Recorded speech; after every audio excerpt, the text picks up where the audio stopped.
Musician, artist, comic writer, model, fitness freak. Obviously, you keep busy, and you're one of the more visible and open rock stars on social media. How have your fans helped you through this long period of isolation? I think it's just great having fans out there that care about your art because it keeps you motivated and it keeps you I don't know, kind of like out of that state of like depression that it seems like has kind of like unfolded across the United States just because of all this COVID stuff. But the fans kind of like keep you going. They love you so much and they care about what you do and they care about what you have to say and they care about your music and they care about your point of view. And I've kind of developed that sort of fan base where people, it's not just about the music, it's about the culture, it's about the lifestyle, it's about, like all the stuff that I do, from painting to art to music to like everything, fitness, like you said, I love to work out. And I think that, because like every morning that I wake up, it's hard, it's hard for everybody right now. And knowing that like I have fans out there that are watching and like wondering what I'm going to post today and like, and my point of view on things and stuff like that, it helps me get through the day as much as it does them. So I'm really grateful and thankful for each and every one of them out there. Well, one thing I've noticed on some of your posts, the fact that you live in Los Angeles and you've mentioned looking out the window and it being a scary world at times. What's one of the most unique or bizarre or stupidest things you've seen just looking out the window, watching all this unfold around you? So so the other day, like, okay, so people are like lighting fireworks like all the time. I don't know if they're doing that in Texas. 4th of July, everything blows Lighting up. fire. Yeah, but like besides that, it's for the Breonna Taylor, like sort of like, they want to arrest the cops that killed her and they still haven't been arrested. So to keep people quote unquote woke, they're like just unleashing fireworks everywhere, which it's fine. Like I'm totally down for that. Like, state your passion and like what you feel passionate about and stuff like that. I'm all about that. But it's like more going off right outside your window, like, oh my god. So I look out the window the other morning at like it was about 2:30 in the morning, and there's these kids and they're setting off fireworks, and one of them was just standing like way too close to like what he was lighting, and I was like, oh my god, this is going to be a bad scene. And of course his sweater, like his pullover like catches on fire, like the guys are like trying to like put it out, the fireworks are going off, like it's like a bad scene. I'm like, oh my god. And I wish I had gotten it on video because it's kind of funny, but the guys were like, yo dude, like you shouldn't be that close. And I was like, yeah, you shouldn't be that close. And then all of a sudden it just kind of erupted. But people will do what they have to do, and it's just this crazy world out there right now. And I don't know, just don't stand that close to fireworks when they're going off. That's common sense. It's right up there with don't stick your tongue on a frozen pole. We all Right. Christmas story. Yeah, I was just about to say, we all know that story. Well, Emily, you promised new music soon. So what's Yeah. the status on the new music on the next album? So we wrote a new album, and we've been like going through mixing it and kind of tightening it up and stuff like that. So we're going to release a new single in the next couple weeks. It's called Wake the Dead, and it's a kind of politically charged single. Like I'm not the type of artist to write like a lot about political like points of view and things like that, just because the project itself is very much based in fantasy. But everything nowadays has been so electric and so heated that I wanted to do something that kind of like was inspired by that, but still fell into the realm of like what was going on in the books and things like that. And there is this great battle between good and evil in the books, and there's a lot of turmoil going on between fate and September and the dark man in September. So it can kind of relate to that. But the single is very interesting, and it's a straight up rock single. It's kind of like, goes, pedal to the floor from the very beginning to the very end. And I'm really excited to put it out there. We're working on the video and the art content right now. And as soon as we get that together, we'll be 4 to 6 weeks every time, releasing a new single. So we'll be doing that through the end of the year to get everything out. So how long before it's out? Your bandwidth is low. It kind of bounced there for a second. Oh, okay. So it's probably going to be we're working on the video content right now to get it all together, and then we'll put it out and premiere. You said the song is politically charged. Do the characters have to make any, I don't know, pledge of allegiance toward anyone? Well, I mean, like I said, can you hear me, or am I going in and out, Kevin? You were great until you got to talking about the single, then you were going in and out. And I got a little notice that says Emily's network bandwidth is low. That's really weird because like I'm the only thing on this server, and it's like full bars. So I don't know what's going on.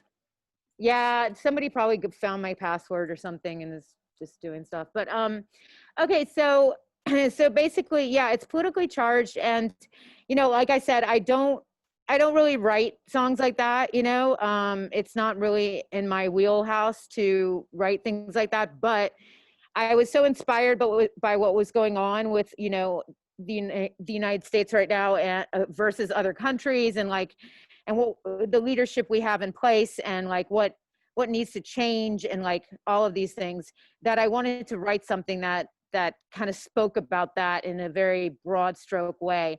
So by doing so, I kind of touched on points in the book, because in the book you have Fate, who's against September, and then the Dark Man, who's against Fate. So there's actually a lot of power over who. So the books, but it's more of a broad spectrum, sort of like paintbrush stroke.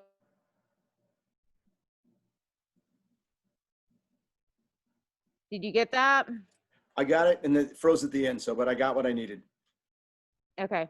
Look, and Duke's a master at editing, so he'll make sure we're clean. We will be keen. Yeah. Yeah. Cool. It's like I slipped in Pledge of Allegiance, knowing that's one of the lyrics. Yeah. Could have said, "Look to the sky." Nice.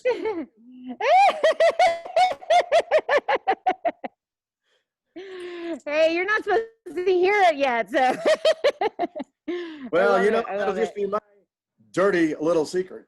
Yeah, there you go. And the puns keep coming. And the puns keep coming. Yeah, well, I can't help it. Nothing will kill this love for the band.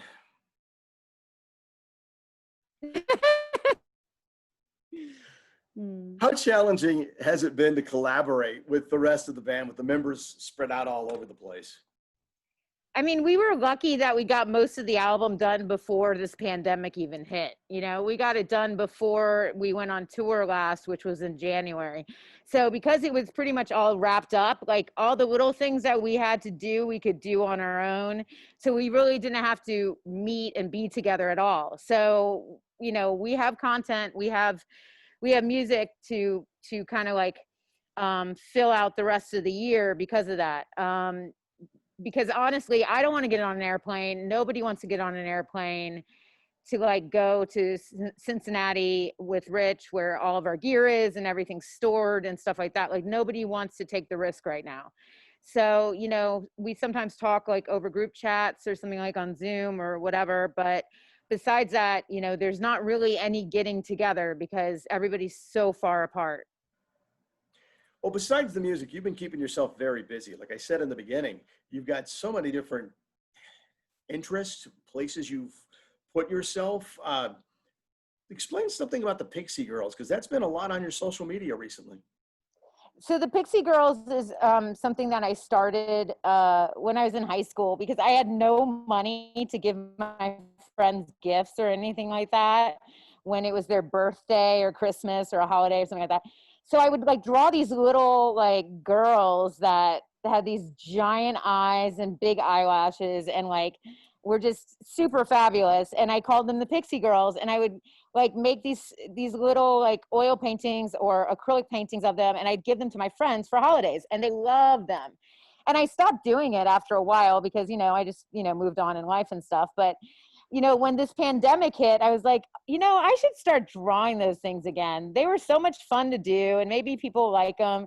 And lo and behold, everybody really likes them. And, I've sold about 60 plus paintings so far. And I have 3 more to do. I'm actually going to paint again today because I have a couple more that I need to get done. And, I love doing them. They're just so much fun. And each one has its own sort of like persona and its little story behind it all. And it's just a lot of fun. Now, can your fans order those from you? How do they get a piece of that so they can add to their collection? For your hardcore fans who are waiting for the day when you're some international superstar and all your stuff's worth $1 billion. Yeah, you can get Pixie Girls on, if you go to they have their own little Instagram. So it's Pixie underscore girls underscore paintings. And if you go to that Instagram, or you go to my personal Instagram, Emily Lazar underscore SM, you can actually DM me and ask about, the paintings and how to get them and things like that. And I can explain how it all works. I do it all on a sort of like over Messenger and stuff like that. There's no like real Etsy shop. I also have like a Pixie Girl Paintings Facebook page. So if you want to message me on there, I check the messages on your Facebook page too. So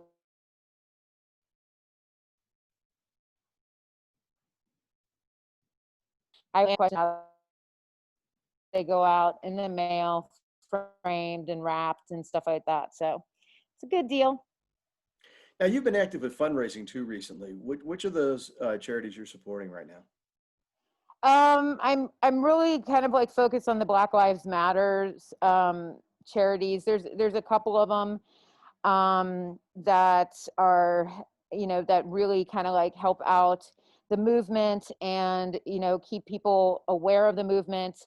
It's like the protest happened and everybody was all into it. Now it's kind of dying down a little bit, but like we have to keep pushing it, because this is an issue that is deeply rooted in our psyche of the American culture, and it's something that needs to be addressed and something that needs to be looked at. And a lot of different, principalities of this sort of Black Lives Matter protest movements need to be looked at by our government, by everybody individually.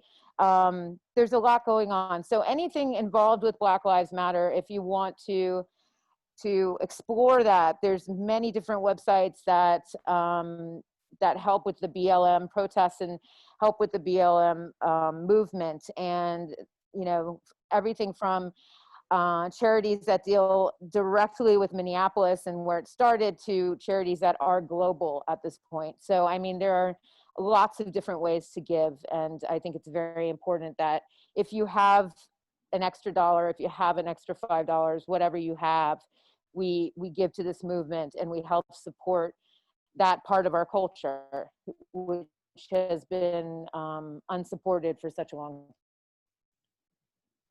As I mentioned, your social media has been very active. You're definitely putting yourself out there to communicate with fans, which has got to be, be said earlier, got to be keeping your brain from going crazy.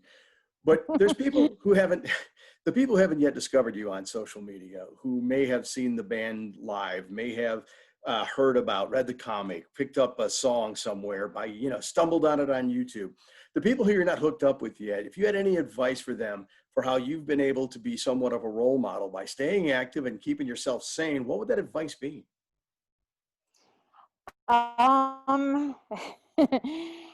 It would, I mean,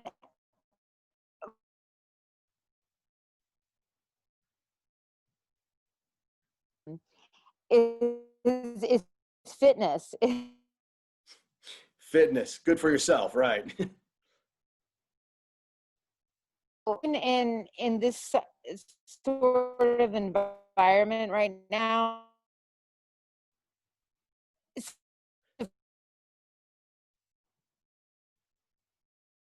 control over, right?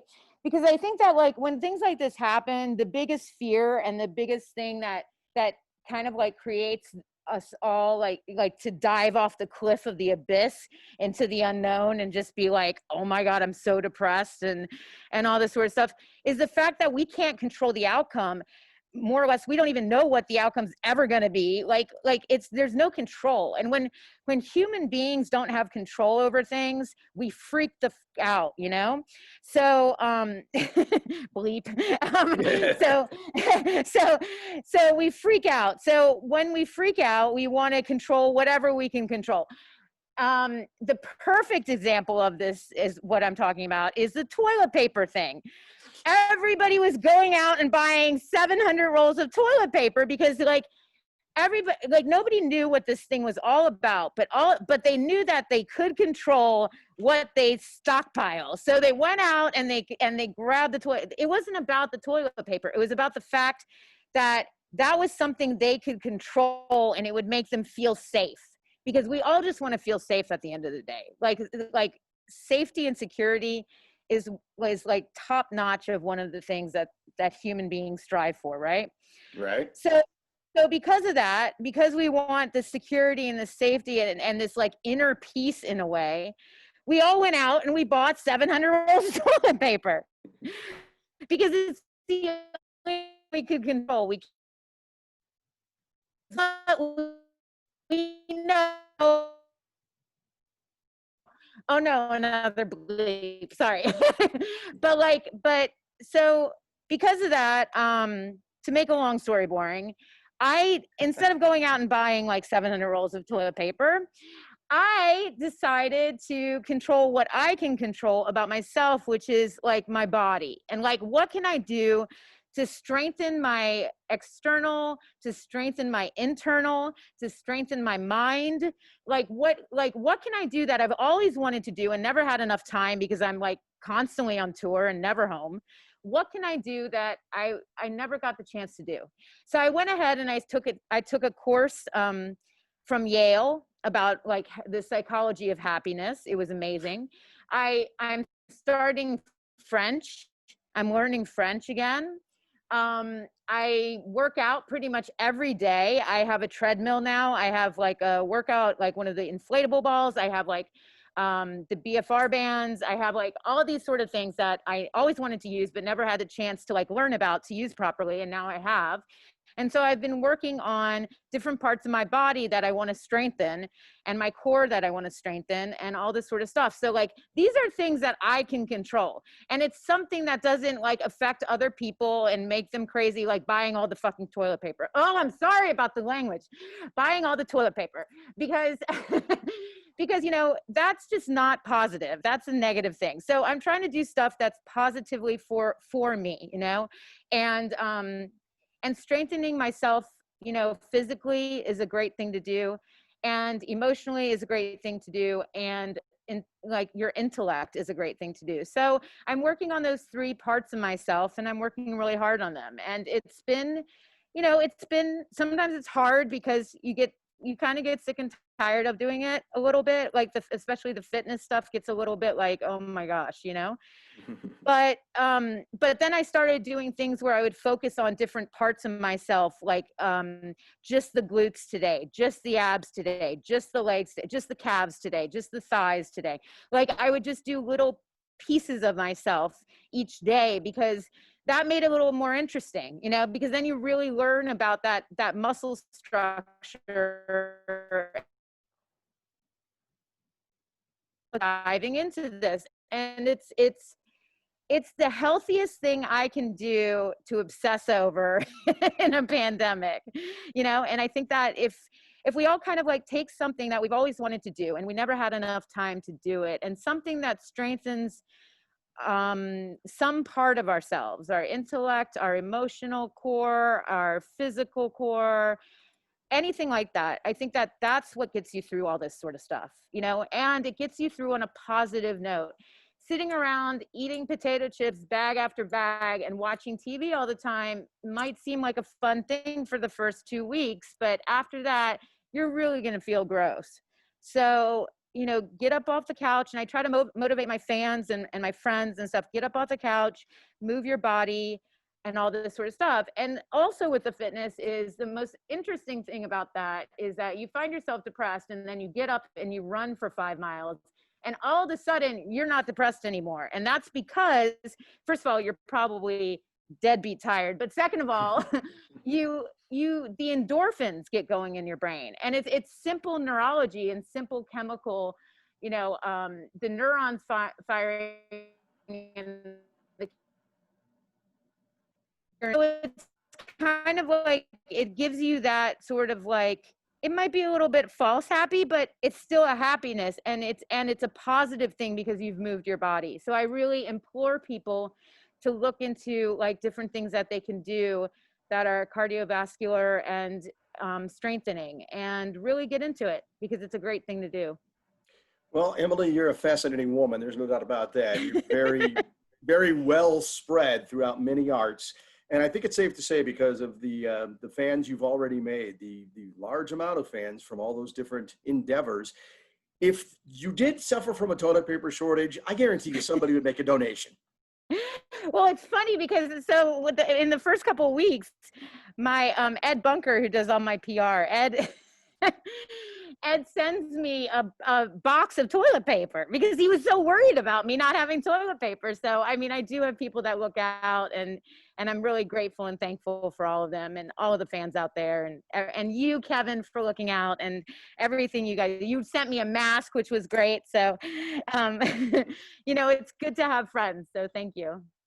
Well, we're looking real forward to September Mourning music soon. Wake the Dead. Let's go knock on a few graves and wake the dead soon with that thing. Get it out, and we'll get it on Loudwire Nights. Wonderful. We would love to hear it.